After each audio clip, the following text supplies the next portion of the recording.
இது இப்பெல்லாம் தசை நடக்குது.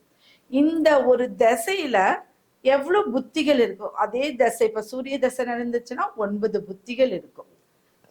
அப்போ நீங்க பாக்குற நண்பர்களுக்கு இப்ப என்ன தசை நடக்குது, என்ன புத்தி நடக்குது, அதுக்குரிய ஒரு சில பரிகாரங்கள் நம்ம பழைய நூட்கள்ல இருந்து சில பரிகாரங்களை எடுத்திருக்கோம்.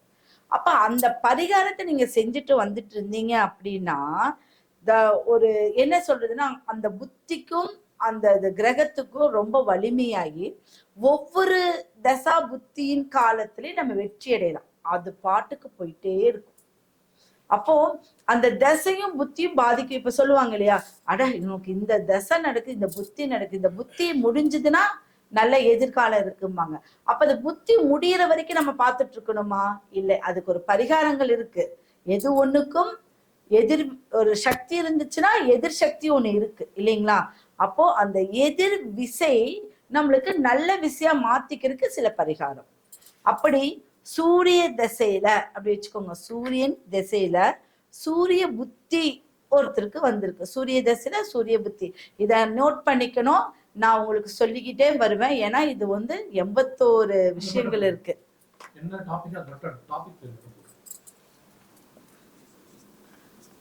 சூரிய தசை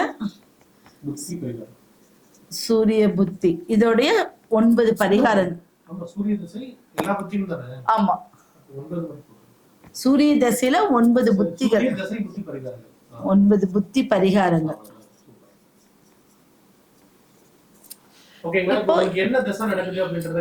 நீங்க நோட் பண்ணி உங்களுக்கு என்ன தசைங்கிறது நீங்க எடுத்துட்டு வந்து நீங்க பார்த்தாதான் தெரியும். பாத்துக்கோங்க. ஃபர்ஸ்ட் சூரிய தசையில சூரியனுடைய புத்தி நடக்குது. எப்பவுமே தன் திசை தன் புத்தியை கெடுக்கும் அப்படிங்கிறது பழமொழி. அது எந்த திசை ஆனாலும் பரவாயில்ல. அப்ப சூரிய திசையில சூரிய புத்தி இருக்கும் போது என்ன பண்ணணும் அப்படின்னா, சித்திரை மாதத்துல ஒரு சித்திரை மாதத்துல சித்திரகுப்தனுக்கு பொங்கல் படையல் வைத்து நீங்க பூஜை செய்யணும். சூரிய தசையில சூரியன் புத்தி வந்துச்சுன்னா சித்திரை மாசத்துல சித்திரகுப்தனுக்கு பொங்கல் படையல், இப்ப வரக்கூடிய சித்திரை மாசம் வந்துருச்சு இல்லையா, அதுல கண்டிப்பா இந்த விசேஷத்தை சூரிய தசையில இருக்கிறவங்களும் பண்ணிக்கலாம், சூரிய புத்தியில இருக்கிறவங்களும் பண்ணிக்கலாம். பொங்கல் வைத்து விசேஷம் பண்ணுனா அந்த தசையும் புத்தியும் உங்களை பாதிக்காது. சூரிய தசையில சந்திரன் புத்தி அப்படியே இருந்துச்சு அப்படின்னா பால் சாதம், ஒரு பால் சாதம் செய்து வாரத்திற்கு ஒரு முறை அன்னதானம் செய்யணும். பாலால் ஒரு பொங்கல் வைத்து அன்னதானம் செஞ்சுட்டு வரணும். தெளிவா நோட் பண்ணிக்கோங்க. இதெல்லாம் நீங்க செஞ்சுட்டு வர உங்களுக்கு அற்புதமான ஒரு விசேஷம் நடக்கும். சூரிய தசையில சூரியன் புத்திக்கு ஒரு சித்திரகுப்தனுக்கு வழிபாடு, சூரிய தசையில சந்திரனுடைய புத்திக்கு பால் போட்டு ஒரு பொங்கல் வைத்து அன்னதானம் செய்து அபிஷேகம் நீங்க சாமிக்கு படிச்சு அன்னதானம் செய்யணும். சூரிய தசையில செவ்வாய் புத்தியில பாலமுருகன் கோயிலுக்கு நீங்க முருகன்ல பாலமுருகன் இருக்கும் இல்லையா, அந்த கோயிலுக்கு போய் உங்க பேருக்கு ஒரு அர்ச்சனை பண்ணிடு. இதெல்லாம் எப்ப பண்ணணும்? அந்த தசை எப்படியும் 6 மாத காலம் இல்ல 1 வருட காலம் இல்ல 3 வருட காலங்கள் இருக்கும். அந்த காலங்கள் வரைக்கும் வாரம் நீங்க இந்த விஷயத்த செய்யணும்.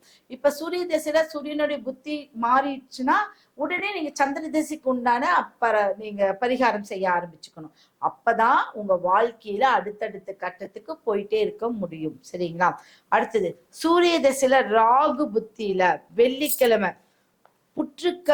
ஒரு புத்து இருக்கும் இல்லையா, அந்த புத்துக்கு மஞ்சள் தெளித்து சந்தனம் விட்டு குங்குமம் விட்டு 18 முறை சுத்தி வரணும். ராகு தசை 18 வருஷம் இல்லையா, அந்த 18 வருஷத்துக்கு நீங்க மஞ்சள் குங்குமம் சந்தனம் வச்சு அப்படியே அந்த புத்துக்கு நீங்க போட்டு 18 முறை சுத்தி வாங்க. ஏதாவது ஒரு புத்து இல்லாம இருக்கவே இருக்காது. நாகர் ஏதாவது ஒரு கோயிலுக்கு போயிட்டு வாங்க, அப்படியே மாடிஃபிகேஷன் பண்ணிக்கோங்க, நாகர் கோயிலுக்கு போயிட்டு வாங்க.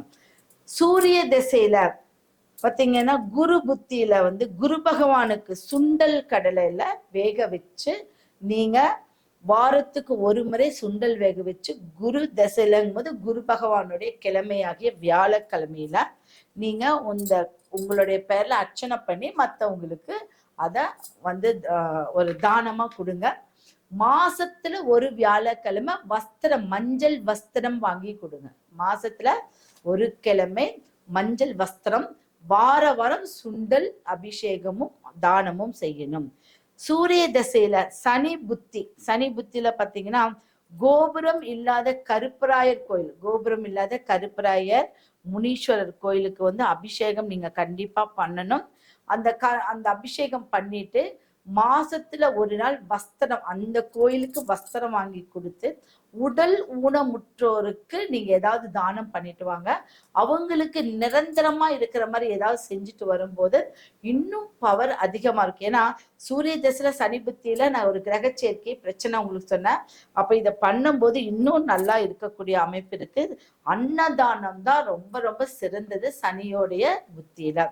சூரிய தசையில புதன் புத்தி, சூரிய பகவானுடைய இதுல புதன் புத்தி அப்படின்னு பார்க்கும்போது ஆதிசேஷன்னா நாகர்கோயில் எங்கெல்லாம் இருக்கு, சங்கரன் கோயில் இருக்கு, வளத்தட்டன், எல்லா பக்கம் நாகர் சார்ந்த கோயில் இருக்கு.